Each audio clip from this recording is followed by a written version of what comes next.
조사한 내용에 따라 앞으로 만들어갈 소설 픽션의 스토리라인을 간단하게 구성해 보았습니다.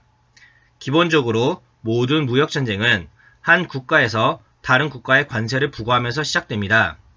미중 무역전쟁 또한 마찬가지였습니다.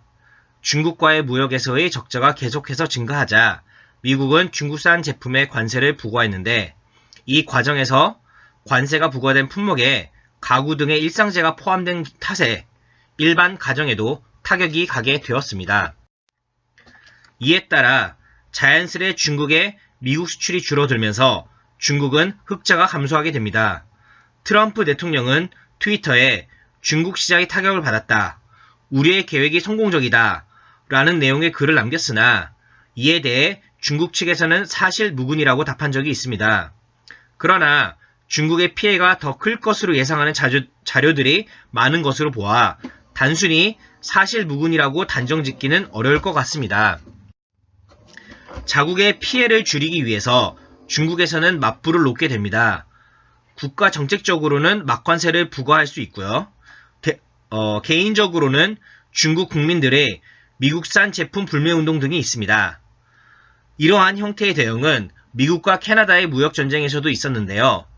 미국이 관세를 부과하자 캐나다는 막관세를 부과하면서 자국민을 지키기 위해 보조금을 지급하는 등의 정책을 펼쳤고 국민들 또한 트럼프 프리 운동을 펼치기도 했습니다.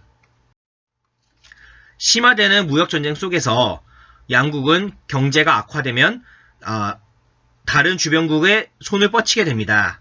19세기 미국과 캐나다의 무역전쟁에서 오히려 주변국인 소련과 독일이 이득을 보는 등의 결과가 나타낸 것이 그 예가 될 수 있습니다. 지난 9월 한미 FTA가 개정된 것을 고려할 때 우리나라와 미국, 중국과의 무역 관계에도 변화가 생길 것으로 예상할 수 있습니다. 이러한 식으로 무역전쟁이 심화되면 그 속에서 편가르기가 이루어질 수 있습니다.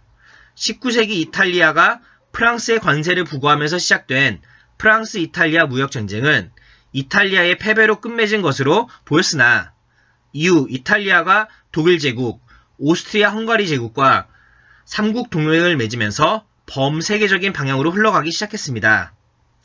이러한 사례를 통해 만약 미국과 중국 간의 관계가 악화될 경우 우리나라의 처지는 어떻게 될 것인가에 대한 고민도 이루어질 필요가 있겠고 이를 탐구하는 과정에서 사드 배치 때의 자료 등을 이용해 볼 예정입니다. 과거 사례들을 살펴보았을 때 최악의 사례는 실질적인 전쟁이겠죠. 이탈리아, 독일, 오스트리아 헝가리 제국으로 이루어진 삼국 동맹과 프랑스, 영국, 러시아로 이루어진 삼국 협상 간의 대립이 제1차 세계대전을 떠올려 보았을 때 미중 무역전쟁이 실질적인 전쟁으로 이루어진다면 하는 디스토피아를 그려볼 수 있을 것 같습니다. 저희가 구상한 소설 픽션이 디스토피아로 끝맺는 이유는 과거 무역전쟁 사례에서 좋은 결말로 끝난 경우가 없을 뿐만 아니라 우리에게는 멀게만 느껴지는 국가 단위의 무역전쟁이 어떻게 우리 삶에 크고 작은 영향을 미칠 수 있을지를 극대화함으로써 시민으로서 관심을 갖고 움직이는 것의 중요성을 강조하는 효과를 얻기 위해서입니다.